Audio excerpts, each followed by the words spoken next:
दोस्तों जय भीम नमो बुद्धाय। आज मैं हूँ दिल्ली में जहाँ पर बाबा साहब डॉक्टर बी.आर. अम्बेडकर जी का निधन हुआ था, महापरिनिर्वाण हुआ था और आज 64वां उनका महापरिनिर्वाण दिवस यहाँ पर दिल्ली में 26 अलीपुर रोड पे मनाया जा रहा है, जहाँ पर बाबा साहब ने अंतिम सांस ली थी। और यहाँ पर कई श्रद्धालु जो हैं, बाबा साहब के मानने वाले जो हैं, वो लोग यहाँ पर आ रहे हैं और बाबा साहब को नमन कर रहे हैं। यहाँ पर पुलिस का, प्रशासन का पूरा समर्थन मिल रहा है कि प्रशासन जो है वो इस पे है कि कोई ज़्यादा भीड़ भाड़ ना हो। और मैं आपको बताना चाहूँगा कि यहाँ पर बोर्ड वगैरह भी लगाए हुए हैं और बाबा साहब के लिए जो भी अंतिम जो सांस यहाँ ली गई थी 26 अलीपुर रोड पे दिल्ली में, वहाँ पर सभी लोग आए हुए हैं और बाबा साहब को फूल और मोमबत्तियों के साथ नमन कर रहे हैं। मैं आपको बताना चाहूँगा कि ये वही 26 अलीपुर रोड है जहाँ पर बाबा साहब ने अपनी अंतिम सांस ली थी और यहाँ से उनका पार्थिव शरीर जो है वो मुंबई ले जाया गया था, जहाँ लाखों की संख्या में उनका दाह संस्कार किया गया था। और मैं आपको बता दूं कि यहाँ से ही एक इतिहास लिखा गया था, इतिहास रचा गया था, जिसका नाम था संविधान। जी हाँ, भारत का संविधान। भारत का संविधान जो है वो डॉक्टर बी.आर. अम्बेडकर जी ने बनाया था और यहीं पर ही जाग करके तकरीबन 19 घंटे जाग करके बाबा साहब डॉक्टर बी.आर. अम्बेडकर ने वो संविधान लिखा था और लिखने के बाद उनकी यहीं पर ही अंतिम सांस भी ली गई थी। यहाँ पर तकरीबन रात को भी प्रोग्राम हुआ करते थे हंस दो इंडिया के माध्यम से। विजय बौद्ध जी उसके संस्थापक हैं। 5 तारीख की रात को यहाँ पर वो प्रोग्राम किया करते थे। वो अंतिम सांस एक इतिहास बन गई। सर, आप दी बुद्धिस्ट सोसाइटी ऑफ इंडिया से हैं। मैं बताना चाहूँगा कि the Buddhist society of India के दिल्ली प्रदेश अध्यक्ष जो हैं वो सुनील बौद्ध जी हैं और मेरे साथ हैं। सर, आप यहाँ पर बाबा साहब को नमन करने आए हैं। बिल्कुल सर, आज 6 दिसंबर है। बाबा साहब की अंतिम सांस यहीं 5 तारीख की रात, 5 दिसंबर की रात को हुई थी और 6 तारीख को उसका परिनिर्वाण बनाया जाता है उनका।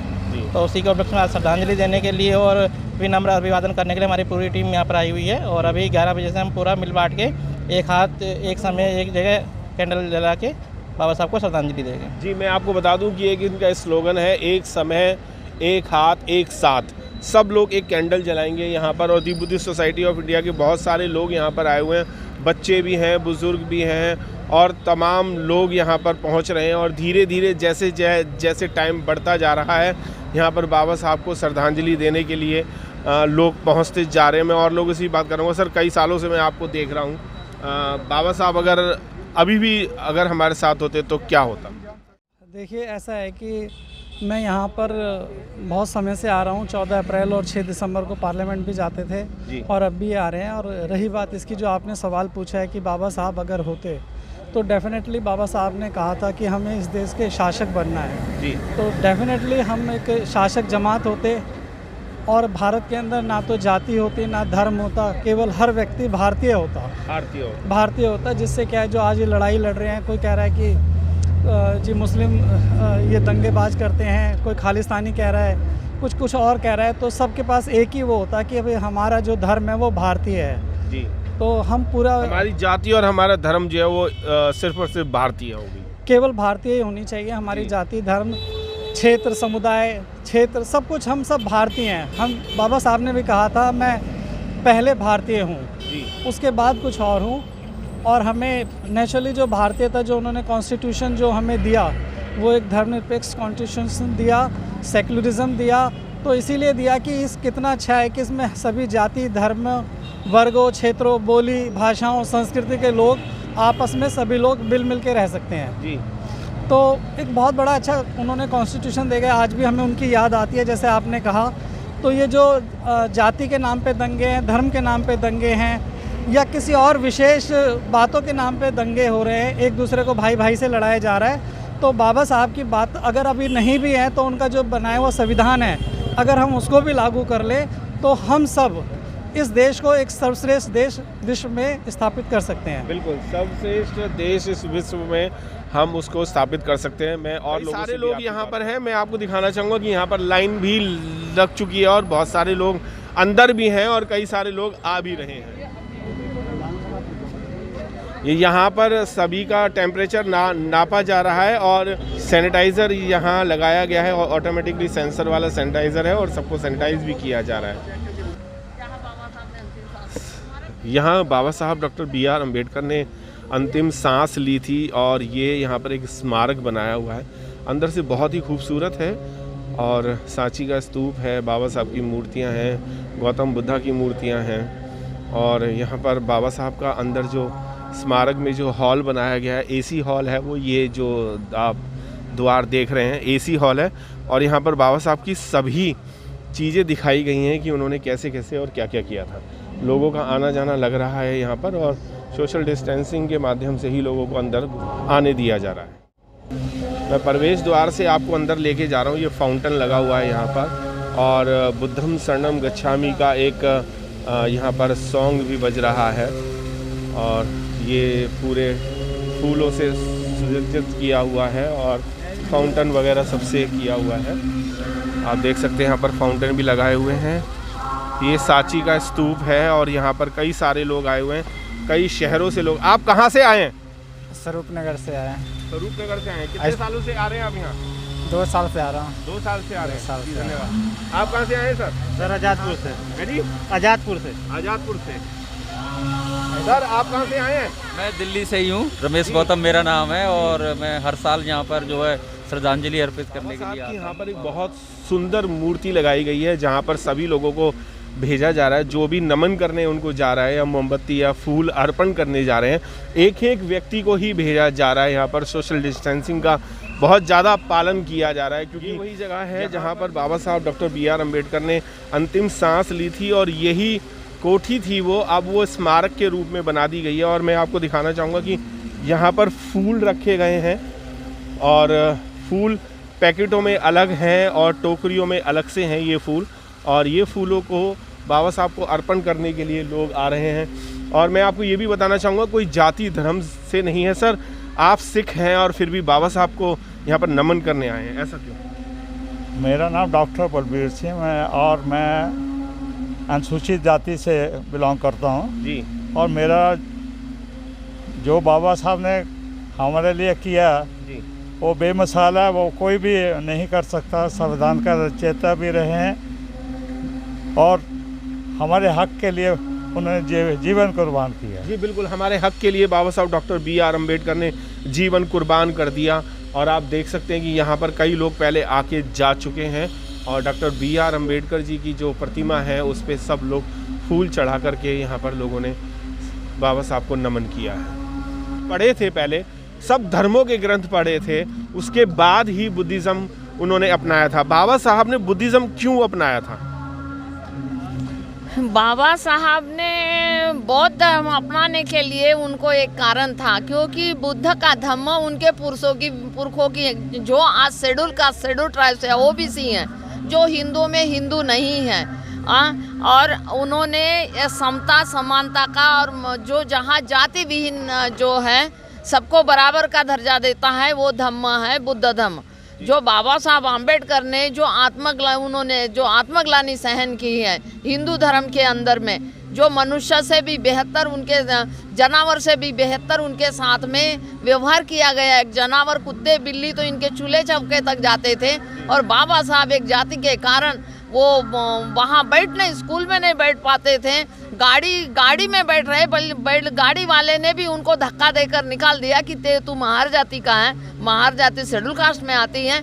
तो ये थे, तो यहाँ तक कि वो बड़ौदा में नौकरी करने गए थे और वहाँ पारसी होटल में रुके तो वहाँ भी पता चला कि शेड्यूल कास्ट महार जाति का आदमी वहाँ रह रहा है बाबा साहब आम्बेडकर। वहाँ से भी उनको निकाल कर एक पेड़ के नीचे बड़े बेइज्जती के साथ, यानी कि उनको कहीं किसी और धर्म में समानता नहीं मिली, बुद्ध धर्म इसीलिए उन्होंने अपनाया। हाँ, बुद्ध धर्म में ही एक समानता है, बाकी किसी धर्मों में समानता नहीं है। और बुद्ध धर्म एक मनुष्य कल्याण के लिए है, वो कोई ईश्वर और आत्मा और परमात्मा की बात नहीं करते, ईश्वर की बात नहीं करता। इसीलिए बाबा साहब आम्बेडकर ने बुद्ध धर्म अपनाया कि जहाँ समता हो, जहाँ समानता हो, सबको न्याय मिले और सबको अधिकार मिले। बिल्कुल, सबको अधिकार मिले, सबको न्याय मिले।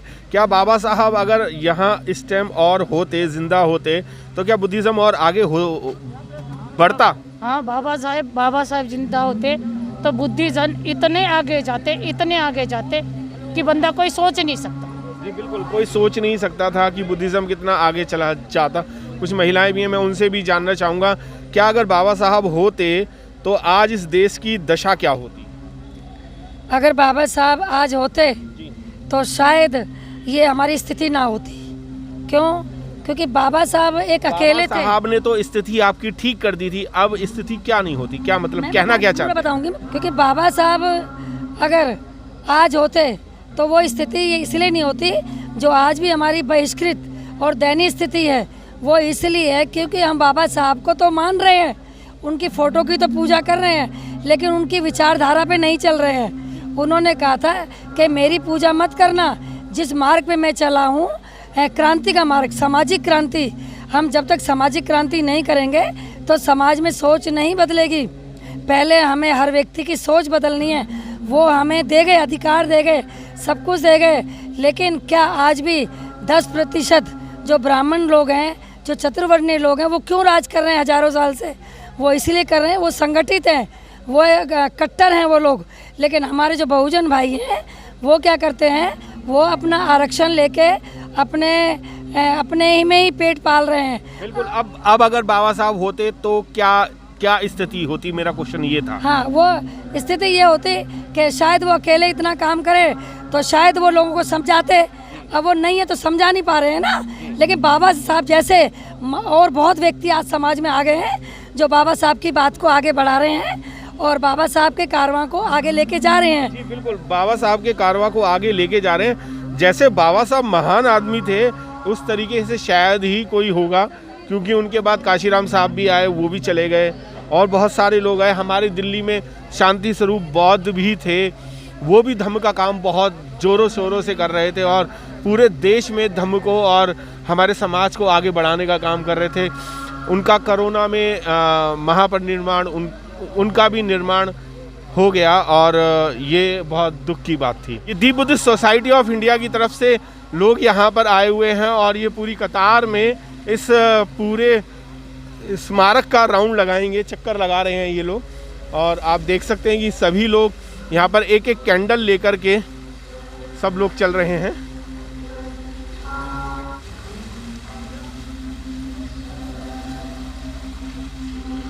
यहाँ सभी लोग गैप बना करके और मोमबत्तियाँ जला करके, अपने हाथों में मोमबत्तियाँ लेकर के यहाँ सब लोग चल रहे हैं। और आप देख सकते हैं कि the Buddhist society of India Delhi प्रदेश अध्यक्ष जो सुनील बौद्ध जी हैं, वो इस कार्यक्रम को यहाँ पर संचालित कर रहे हैं। और पुरुष, महिलाएं, बच्चे सभी जो हैं वो यहाँ पर आए हुए हैं। और मैं आपको बता दूं कि 50 लोगों की ही सिर्फ परमिशन यहाँ पर दी जा रही है, बाकी लोग जो हैं वो बाहर खड़े हैं।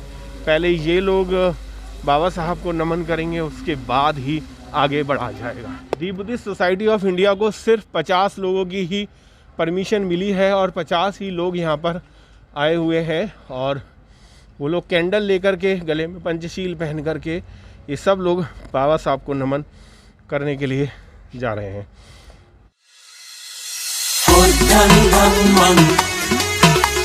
शरणं शरणं गच्छामि।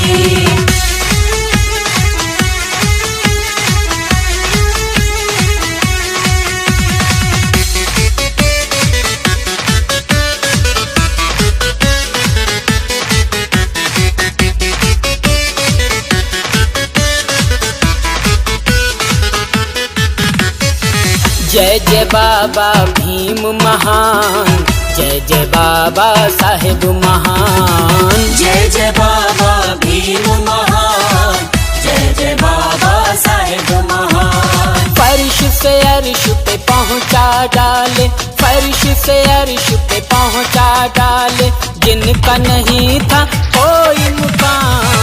जय जय बाबा भीम महान, जय जय बाबा साहेब महान। जय जय बाबा भीम महान, जय जय बाबा साहेब महान।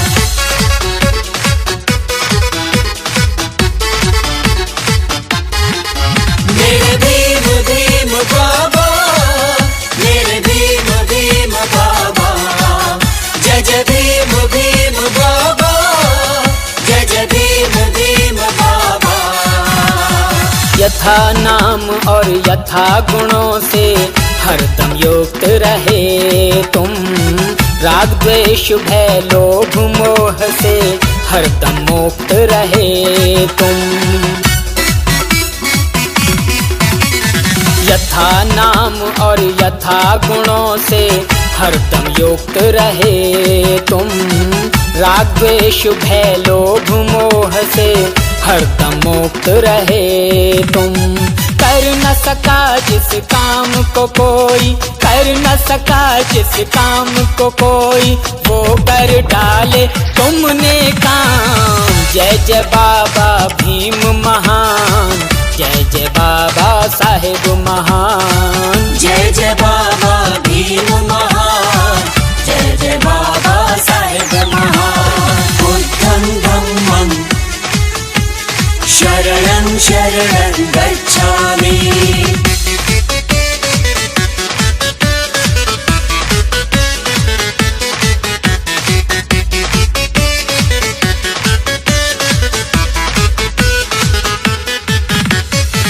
अधिकारों से वंचित जन को सब अधिकार दिलाए।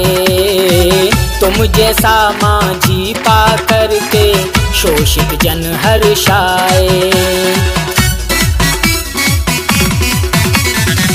अधिकारों से वंचित जन को सब अधिकार दिलाए। तुम जैसा माझी पा करके शोषित जन हर्षाए। सहकर कष्ट हजारों तुमने, सहकर कष्ट हजारों तुमने, निस प्राणों में डाले प्राण। जय जय बाबा भीम महान, जय जय बाबा साहेब महान। जय जय बाबा भीम महान, जय जय बाबा साहेब महान।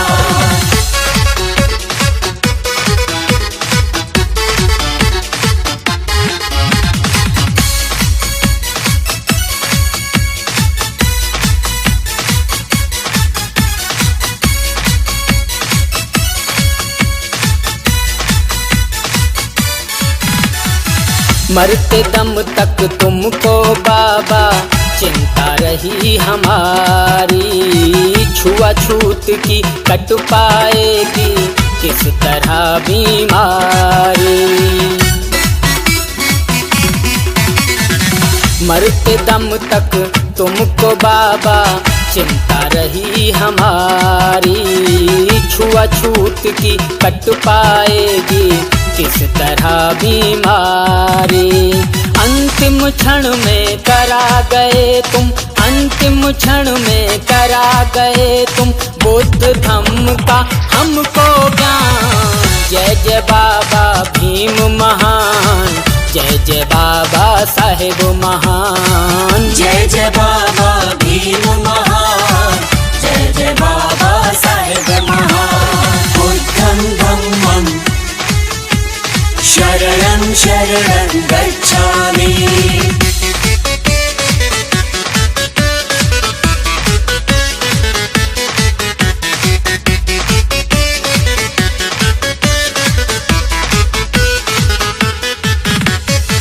सामाजिक अपमानों से तुम हरदम त्रस्त रहे थे। कैसे हो कल्याण देश का हर पल व्यस्त रहे थे। सामाजिक अपमानों से तुम हरदम त्रस्त। डॉक्टर अंबेडकर स्मारक है ये, और उसके अंदर का ये मैं आपको नज़ारा दिखा रहा हूँ। यहाँ पर बाबा साहब की वो बहुत महत्वपूर्ण चीज़ें दिखाई गई हैं जो बाबा साहब ने संघर्ष किए थे, किस तरीके से संघर्ष किए थे। गुजरात में एक जो उन्होंने संकल्प लिया था, संकल्प भूमि का मेरे पीछे एक वो दिया हुआ है, दृश्य दिया हुआ है, आप देख सकते हैं। और यहाँ पर बाबा साहब की बहुत ही सुंदर और बहुत ही बढ़िया और बहुत लंबी एक प्रतिमा बनाई गई है जो बाबा साहब डॉक्टर B.R. अम्बेडकर की है, और तकरीबन ये 15 से 20 फुट के आसपास की होगी। और जितना भी डिजिटल तरीके से यहाँ पर सारी स्क्रीनों पे बाबा साहब को दिखाया गया है, बाबा साहब की चीज़ें दिखाई गई हैं, बाबा साहब का संघर्ष दिखाया गया है, बाबा साहब को कहाँ कहाँ क्या क्या प्रताड़नाएं झेलनी पड़ी, कहाँ कहाँ उन्होंने संघर्ष करना पड़ा, सब कुछ बाबा साहब का यहाँ पर दिखाया गया है। पर एक चीज़ नहीं है जो सबसे पहले बाबा साहब कहा करते थे, 22 प्रतिज्ञाएं। यहाँ पर बाबा साहब की 22 प्रतिज्ञाएं नदारत हैं। मैं आपको बताना चाहूँगा कि अगर हम बाबा साहब की बात करते हैं तो सबसे पहले बाबा साहब की 22 प्रतिज्ञा याद आती हैं, और 22 प्रतिज्ञा शायद इस भारत के कुछ राजनीतिक लोगों को पसंद नहीं आ रही हैं।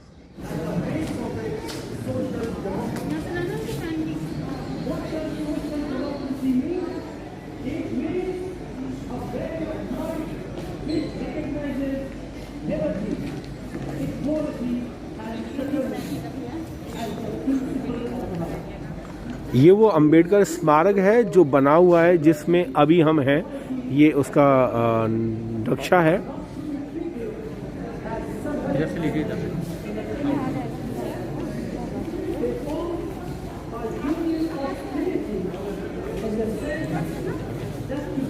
जो बुक की डिज़ाइन होती है, जो संविधान का डिज़ाइन है, उसी तरीके से बनाया गया है।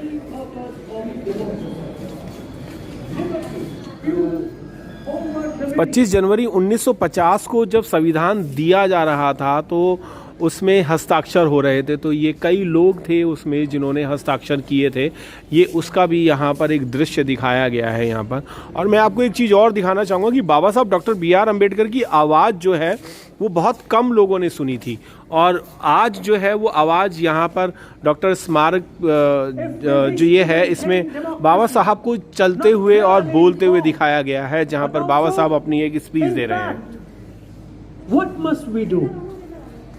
The first thing in my judgment we must do is to hold fast to constitutional methods of achieving our social and economic objective. It means we must abandon.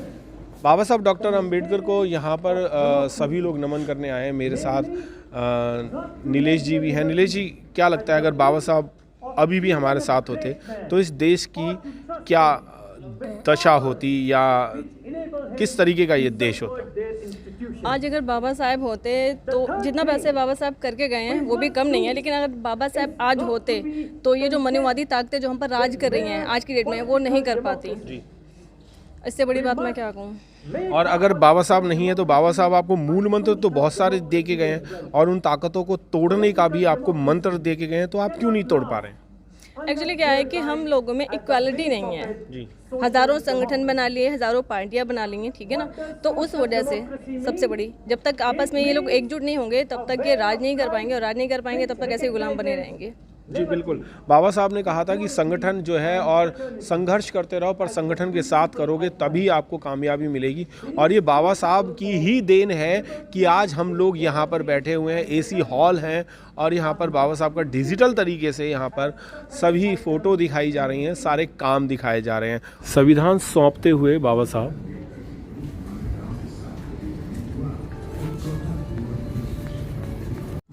अगर फिर से अगर यहीं होते या दोबारा जन्म ले लेते, जैसे लोग कहते हैं कि दोबारा जन्म ले लिया, अगर बाबा साहब होते तो अब क्या होता भारत का?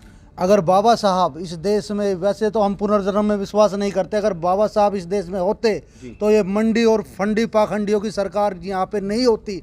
बाबा साहब ने अपने जीते जी भारत को जो लिखित संविधान दिया है, और उस संविधान के अकॉर्डिंग आज 70 साल हो गए देश चलते हुए। आज संविधान के बलबूते पे ये बीजेपी और कांग्रेस के राज करते आ रहे हैं, और ये गरीबों का और शोषण कर रहे हैं जितना भी ज़्यादा हो सके। जैसा कि अभी देखने वाला आपको किसान आंदोलन जी, किसान आंदोलन में किसान क्या गलत कर रहे हैं। अच्छा एक बात बताइए, वो लोग तो अपना काम कर रहे हैं, आप लोग क्या कर रहे हैं? क्या बाबा साहब ने आपको हक और अधिकार नहीं दिए?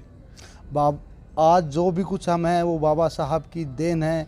अगर बाबा साहब नहीं होते तो आज हम ये शानो शौकत की ज़िंदगी ना गुजर बसर कर रहे होते जी। और हम बाबा साहब के इस कारवा को बढ़ाने का, आगे बढ़ाने का जो प्रयत्न कर रहे हैं, उसमें कुछ मैं आपको बता देता हूँ। जैसे समाज में बाबा साहब के विचारों के बारे में जागरूकता, और नई पीढ़ी के बारे में जितने भी हमारे महापुरुष हैं उनके बारे में जानकारी दे, और उनको शिक्षित बनाए, संगठित करने का जो काम हम सभी लोग एक सोशल मीडिया के माध्यम से भी और ग्राउंड लेवल पर भी कर रहे हैं। जी बहुत बहुत धन्यवाद। युवा हैं और युवा ही इस कारवां को आगे बढ़ा रहे हैं। हालांकि हर वर्ग के व्यक्ति आगे बढ़ा रहे हैं और आप हर जगह भी मिलते हैं। आज भी आप यहाँ हैं। आप आए कहाँ से? सर मैं हरियाणा के गुड़गांव ज़िले से आया हूँ जी। और जैसे कि आप सभी को पता है बाबा साहब के 64वां परिनिर्वाण दिवस है, तो मैं बाबा साहब के यहाँ जहाँ बाबा साहब ने आखिरी सांसें ली थी, बाबा साहब को नमन करने, पुष्प अर्पित करने के लिए यहाँ आज पहुँचा हूँ अपने साथियों के साथ। जी, पुष्प अर्पित करने के लिए सभी लोग यहाँ पर पहुँचे हुए हैं और मैं आपको दिखाना चाहूँगा कि बहुत सारी चीज़ें ऐसी दिखाई गई हैं कि जिसमें कि बाबा साहब को जानने के लिए, अगर आप बाबा साहब को पढ़ भी नहीं सकते तो एक बार इस स्मारक में घूमने आ जाइए तो आपको बहुत सारा यहाँ पर बाबा साहब का ज्ञान मिल जाएगा। ये वो दृश्य दिखाया जा रहा है जहाँ पर बाबा साहब डॉक्टर B.R. अम्बेडकर जी ने धर्म परिवर्तन किया था और कई लाख अनुयायियों के साथ बाबा साहब डॉक्टर B.R. अम्बेडकर जी ने अपना धर्म बदला था। उन्होंने ये कहा था कि मैं हिंदू तो पैदा हुआ हूँ पर हिंदू मरूंगा नहीं। इसीलिए उन्होंने जो सबसे श्रेष्ठ धर्म था या धम्म था उसको ग्रहण किया, अंगीकार किया और अपनाया। अपना करके बुद्धिज़्म हम सभी भारतवासियों को दिया। मैं आपको एक वो फ़ोटो भी दिखाना चाह रहा हूँ कि जो ओरिजिनल फ़ोटो थी, जो बाबा साहब ने ओरिजिनल जो धम्म जब परिवर्तन किया था, धर्म परिवर्तन किया था, तो लाखों लोगों के साथ ये किया था। लाखों अनुयायियों के साथ बौद्ध धर्म स्वीकार कर बाबा साहिब ने भारत के इतिहास में सबसे बड़ा धर्मांतरण किया और उन्हें बोधिसत्व का सम्मान मिला। इसी स्मारक के अंदर एक बेसमेंट के अंदर एक बुद्ध की बहुत ही खूबसूरत और मार्बल का शायद A1 क्लास का जो पत्थर होता है, मार्बल का उससे भी बेहतरीन जो पत्थर होगा शायद उससे बनाया गया है ये, और बहुत ही शानदार और बहुत ही खूबसूरत मूर्ति है ये गौतम बुद्धा की। और मैं आपको बताना चाहूँगा कि इस मूर्ति में कहीं पर भी एक भी दाग नहीं है, यानी उच्च कोटि का मार्बल इसमें लगाया गया है और उसे तराशा गया है। बहुत ही खूबसूरत मूर्ति है। अगर मुझे कोई ये मूर्ति ऐसी देना चाहे तो मैं इसे फ्री ऑफ कॉस्ट ले जाने के लिए तैयार हूँ। और मैं आपको बताना चाहूँगा कि यहाँ पर ये मेडिटेशन सेंटर भी है और यहाँ पर लोग वंदना भी करते हैं, अपनी मेडिटेशन भी कर सकते हैं।